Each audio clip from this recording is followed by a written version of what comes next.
excursion to the Temple of Poseidon had been arranged by the hotel, and our taxi took us on the brief drive to the temple site.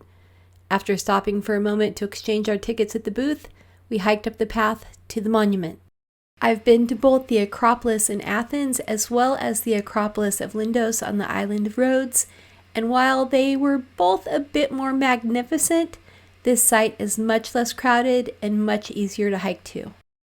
And there it was, rising into the Mediterranean sky, the remains of the temple still proudly standing after all this time, defiant to the weather, the visitors, and even, so far, to time itself. Witness to almost 1 million sunsets since it was constructed.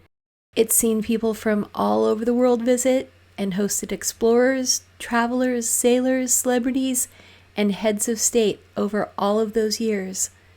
As I travel the world, again, I find myself in a place that both Mark Twain and Anthony Bourdain have visited.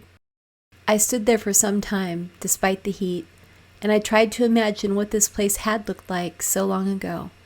A bustling place with markets and temples to Athena and Poseidon, offerings for the god and master of the sea placed before the 20-foot-tall polished bronze statue of Poseidon himself.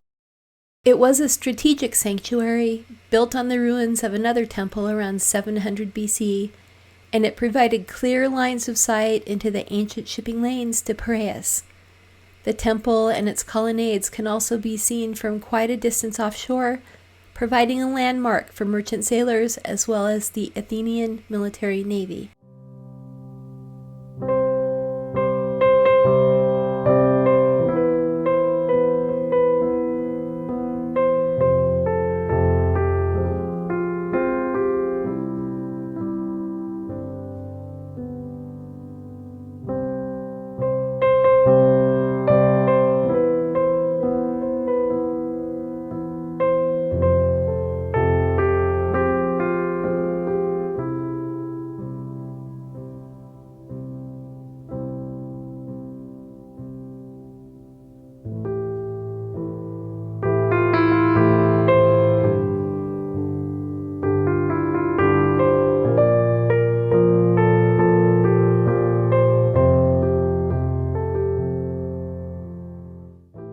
It was interesting that after Xerxes was defeated by the Athenians in a naval battle, around 480 BC, the Athenians displayed one of the Persians' warships in the harbor below the temple.